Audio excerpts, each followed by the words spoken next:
جی السلام علیکم اسٹوڈنٹس، بیٹا کیسے ہیں آپ لوگ؟ جی بیٹا الحمدللہ 2 ہمارے چیپٹر جو ہیں وہ اس منتھ کے کمپلیٹ ہو گئے ہیں، حج اور اس کی عالمگیریت اور انداز گفتگو۔ آج بیٹا ہم نیکسٹ چیپٹر جو ہے جہاد یہ شروع کرتے ہیں، اس کو ہم پڑھتے ہیں۔ بسم اللہ الرحمن الرحیم۔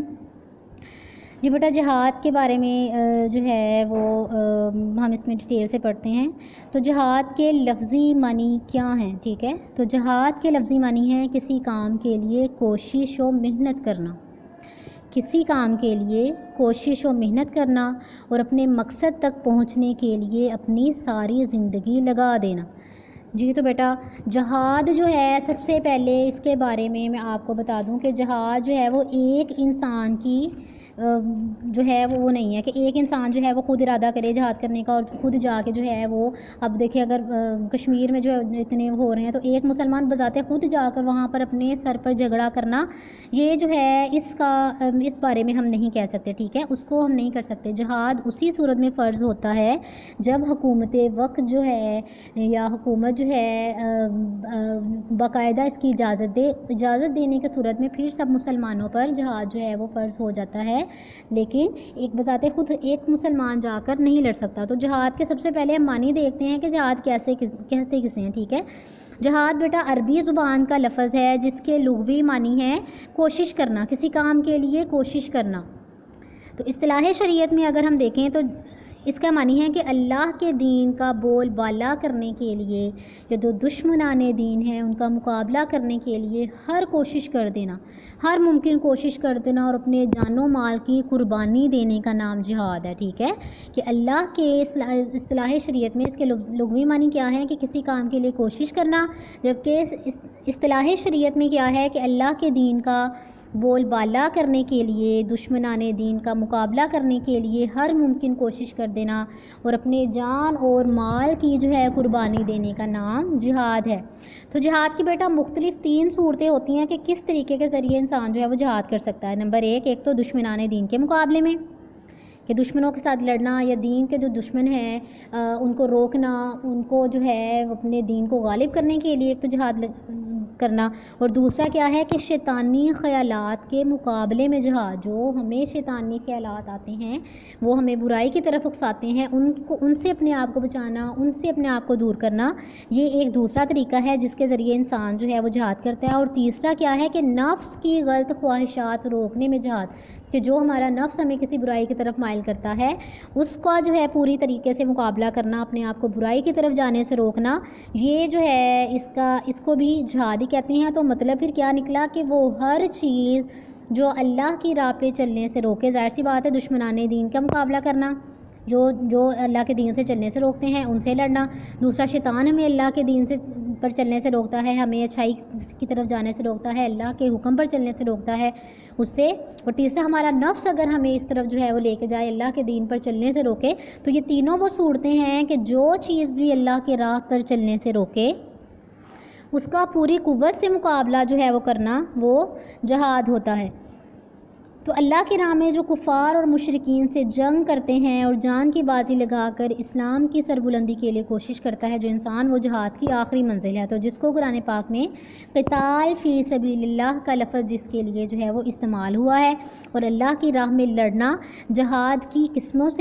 میں سے ہی ایک قسم ہے، جو کہ ایک مسلمان جو ہے وہ جنگ کی صورت میں اپنی جان جو ہے وہ اللہ کے دین کی خاطر قربان کرتا ہے۔ اسی لیے ایسے مجاہد کا مقام جو ہے وہ دوسرے مسلمانوں کے لیے بہت زیادہ بلند ہو جاتا ہے۔ تو اگر وہ میدان جنگ میں شہید ہو جائے تو اللہ تعالیٰ نے ان کو مردہ کہنا تک گوارا نہیں کیا، اللہ تعالیٰ نے ان کو زندہ کہہ کر پکارا ہے، انہیں دائمی زندگی سے نوازا ہے، اور انہیں ان کے لیے کیا فرمایا ہے کہ جو لوگ اللہ کی راہ میں جہاد کرتے ہوئے مارے گئے انہیں مردہ نہ کہو، وہ لوگ زندہ ہیں مگر تم ان کی زندگی کا شعور نہیں رکھتے۔ تو یہ بیٹا انسان کے لیے بہت زیادہ اہمیت کا باعث ہے۔ تو ہم جہاد جو ہے وہ پڑھتے ہیں۔ اب جہاد لیسن کی طرف آئیں کہ جہاد کے لفظی معنی جو ہیں وہ کسی کام کے لیے کوشش و محنت کرنا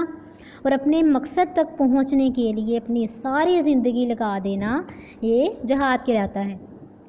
اور مسلمانوں کا یہ جہاد کسی اور مقصد کے لیے نہیں بلکہ اللہ کو راضی کرنے کی غرض سے ہوتا ہے، یعنی کہ یہ بھی چیز واضح جو ہے وہ اس میں بیان کی گئی ہے، واضح طور پر رکھی گئی ہے کہ صرف جہاد یہ نہیں کہ ہم جو ہے اپنے مقاصد کے لیے کسی سے لڑیں یا کوئی ہماری اپنی، بالکل نہیں، ہماری جو غرض ہے یا ہمارا مقصد ہے وہ کیا دیکھا جاتا ہے کہ اللہ کی رضا کے لیے، اللہ کو خوش کرنے کے لیے یا اللہ کے دین کا بول بالا کرنے کے لیے ہم جو ہے وہ اللہ کی راہ میں لڑتے ہیں، اللہ کی راہ میں ہم جہاد کرتے ہیں۔ تو یہ ہماری سب سے پہلے جو چیز امپورٹنٹ دیکھی جاتی ہے وہ کیا ہے کہ اللہ کی رضا۔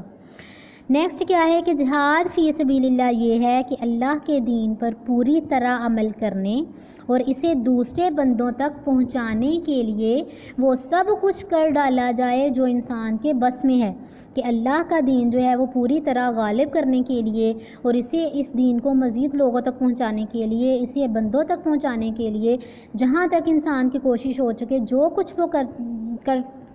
چاہتا ہے، جو کچھ اس کی استطاعت ہے وہ تمام کچھ کر دینا اور اپنی پوری قوتیں جو ہیں وہ اس مقصد کے حصول میں جو ہے لگا دینا، یہ جہاد کہلاتی ہیں۔ جو شخص جو ہے وہ جہاد میں حصہ لیتا ہے اسے مجاہد کہتے ہیں۔ جہاد کرنے والے کو، جو جہاد میں حصہ لیتا ہے اس کو مجاہد کہتے ہیں۔ جی بیٹا ہم اس کی فرضیت کے بارے میں پڑھتے ہیں کہ جہاد کی فرضیت یا اس کے بارے میں اللہ تعالیٰ کا کیا ارشاد ہے، اس کے بارے میں اسلامی تعلیمات جو ہے وہ کیا کہتی ہیں۔ تو جہاد میں ایک مسلمان اپنا مال، اپنا وقت اور اپنی صلاحیت اور بالآخر جو ہے اپنی جان بھی دین کی حفاظت اور سربلندی کے لیے قربان کر دیتا ہے، کہ ایک مسلمان جو ہے وہ اپنا مال دیتا ہے جہاد کے لیے اللہ کی راہ میں، اپنا وقت دیتا ہے کہ اپنا جو گھر والوں کے لیے اپنا قیمتی وقت ہے یا اپنی فیملی کے لیے یا اس کے علاوہ اپنے ذاتی کاموں کے لیے جو اپنا وقت ہے وہ اس کو جو ہے وہ پسے پشت ڈال کر، اس کو بالکل جو ہے وہ ڈال کر اپنی پرائیورٹی وہ جو ہے اللہ تعالیٰ کی رضا بنا لیتا ہے، اللہ تعالیٰ کی رضا کے لیے اپنا وقت جو ہے اس کاموں کے لیے وہ صرف کرتا ہے جو اللہ تعالیٰ کے لیے راضی ہوں، اور اپنی صلاحیت کے، جو اللہ تعالیٰ نے اس کو صلاحیت دی ہے، جو طاقت دی ہے، جو اس کو جو ہے جس ہنر سے نوازا ہے، وہ اپنی صلاحیت اور پھر بالآخر سارا کچھ کرنے کے بعد وہ اپنی جان تک کی پرواہ نہیں کرتا اور اپنی جان کو خطرے میں ڈال کر دین کی حفاظت اور اس کی سربلندی کے لیے اپنی جان کو قربان کر دیتا ہے۔ تو قرآن پاک میں ارشاد ہے کہ بظاہر یہ جہاد جو ہے وہ ایک ناگوار بات لگتی ہے، وہ تمہیں یہ بات اتنی جو ہے پسند نہیں ہے، لیکن یہ تم پر لازمی قرار دیا گیا ہے۔ ٹھیک ہے، سورۃ بقرہ کی آیت نمبر 216 آیت ہے۔ کیا فرمایا گیا قرآن پاک میں کہ بظاہر یہ جہاد ایک ناگوار بات لگتی ہے لیکن یہ تم پر لازم قرار دے دی گئی ہے۔ نیز ارشاد فرمایا کہ پوری طرح اللہ کے دین اور اس کی فرمانبرداری کی راہ ہموار کرنے کے لیے ضروری ہے کہ فتنے کی حالت جو ہے وہ ختم ہو جائے۔ کیا ارشاد فرمایا کہ پوری طرح اللہ کے دین اور اس کی فرمانبرداری کی راہ ہموار کرنے کے لیے ضروری ہے کہ اللہ تعالیٰ کے دین کو پوری طرح غالب کرنا اور اللہ تعالیٰ کی فرمانبرداری کرنا، اس کی ہر طرح سے حکم کی اطاعت کرنا، اس کی فرمانبرداری کرنا، اس کی راہ ہموار کرنے کے لیے ضروری کیا ہے کہ جو فتنے کی حالت ہے وہ ختم کی جائے۔ یعنی کہ فتنہ کیا ہے کہ جو لوگ ان سے روکتے ہیں، جو اسلام کی راہ میں جو ہے وہ روڑے اٹکاتے ہیں، وہ اسلام کی راہ پر چلنے سے روکتے ہیں، تو یہ وہ فتنے کی حالت ہے کہ اس کو ختم کرنا یا اس کے اللہ کے حکم کو جو ہے وہ غالب کرنا اور اللہ کی اطاعت کرنا، اس بات کے لیے جو راہ ہموار کرنا جو ہے اس کے لیے ضروری ہے، اللہ کے دین کو جو بول ہے وہ بالا کرنا، یہ جو ہے اس کے لیے ضروری ہے کہ فتنے کی حالت ختم کی جائے۔ اور فتنہ کا مطلب کیا ہے؟ فتنہ کا مطلب یہ ہے کہ اسلام کے راستے میں روڑے اٹکائے جائیں، یعنی کہ جو لوگ ہیں اسلام کو بڑھنے سے روکیں، لوگوں کو اس کی اطاعت کرنے سے روکیں، لوگوں کے جو مذہبی آزادی ہے وہ ختم کریں، ان کو نمازیں پڑھنے سے روکیں، مساجد کی طرف جانے سے روکیں، تو یہ ہے اسلام کے راستے میں روڑے اٹکانا، اور لوگوں کو اسلام کی پیروی کا حق نہ دیا جائے، انہیں اپنے حقیقی مالک کی بندگی سے روکا جائے، کہ جو مسلمان اللہ کی اطاعت و بندگی کرنا چاہتے ہیں، اپنی عبادات کرنا چاہتے ہیں، مساجد کی طرف جانا چاہتے ہیں، انہیں جو ہے اس کام سے روکا جائے۔ یہ تمام فتنہ میں آتا ہے۔ تو یہ ایک ایسا ظلم ہے جس سے بڑا کوئی ظلم نہیں ہو سکتا، یہ قتل سے بھی بڑا ظلم ہے، کیونکہ قتل کے ذریعے تو انسان کو محض چند روزہ جو ہے وہ زندگی سے محروم کیا جاتا ہے، لیکن اگر کسی کو اطاعت الہی سے روکا جائے تو پروردگار حقیقی کا بندہ بننے میں جو ہے ان راستے میں اس کی رکاوٹیں پیدا کی جائیں، تو اس کا مطلب ہے کہ انسان کی اصل زندگی تباہ ہو گئی۔ اگر انسان مر گیا یا اس کی زندگی جو ہے وہ ختم ہو گئی، قتل کر دیا، یہ تو بیٹا تھوڑی ہر انسان نے مرنا ہی ہے، یہ تو اتنا جو ہے وہ بڑی بات اس کے نہیں لی جاتی اس کے نسبت کہ وہ تو چند روزہ زندگی انسان نے مرنا ہی ہے، تب تو اس کی زندگی ختم ہونی. لیکن اگر اس کو اللہ کی اطاعت سے روکا جائے، اس کو اللہ تعالیٰ کی بندگی سے روکا جائے تو کیا ہوگا کہ اس کی زندگی بھی برباد ہو گئی، آخرت بھی برباد ہو گئی. کہ اس نے اگر جو ہے وہ اپنے معبود حقیقی کو نہ پہچانا، اپنے اصل خدا کو نہ پہچانا، تو کیا ہوا کہ اس کی زندگی تباہ ہو گئی اور اسے آخرت کی ہمیشہ کی زندگی کی بے پایہ نعمتوں سے محروم کر دیا گیا. جی بیٹا آج کا آپ کا یہ لیسن اتنا ہی ہے. جہاد کو آپ نے یہ شروع والا جو پوائنٹ کی کسے کہتے ہیں جہاد، اور پھر جہاد کی فرضیت کے قرآن پاک میں اس کے بارے میں کیا ارشاد فرمایا گیا، یہ آپ نے بس پوائنٹ جو ہے وہ آپ نے اسی کو یاد کرنا ہے. کل اس کے مقاصد پڑھیں گے اور آج آپ نے اتنا ہی یاد کرنا ہے. بیٹا نیکسٹ آپ سورت کی طرف آ جائیں. نیکسٹ ہم نے ساتھ جو ہے سورت ہم ساتھ میں شروع کریں گے. سورت بلد ہمارے اس ساتھ ساتھ ہم نے کرنی ہے، تو اس کی 3 4 آیات جتنی آپ کو جو ہے وہ ایزی لگے وہ آپ اس کی کر سکتے ہیں. ٹھیک ہے، تو آئیں سورت بلد کی طرف. بسم اللہ الرحمن الرحیم. اقسم بهذا البلد وأنت حل بهذا البلد ووالد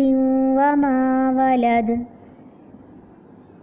لقد خلقنا الإنسان في كبد. دوبارہ سے سنیں بیٹا، فرسٹ 4 آیات ہی آپ نے یہ یاد کرنی ہے. یہی آپ کا لیسن ہے. فرسٹ 4 آیات آپ نے یاد کرنی ہے. روز کی 2 3 4 آیات آپ کر کے اتنا ہی یاد کریں گے. تو فرسٹ 4 آیات آج کے آپ کے لیسن میں شامل ہیں. پھر سے سنیں. بسم اللہ الرحمن الرحیم. لا اقسم بهذا البلد وأنت حل بهذا البلد ووالد وما ولد لقد خلقنا الإنسان في كبد. جی بیٹا اتنا ہی لیسن آپ نے بہت اچھی لے کے ساتھ، بہت اچھی اس کی طرز کے ساتھ اور بہت ہی خوبصورت اس کا آپ نے جو ہے وہ قرأت کے ساتھ اس کو آپ نے یاد کرنا ہے، اور اس کو آپ نے جو ہے وہ ساتھ ساتھ اپنے روزمرہ جو ہے اپنے روٹین کا اس کو حصہ رکھنا ہے. اوکے بیٹا، اللہ حافظ.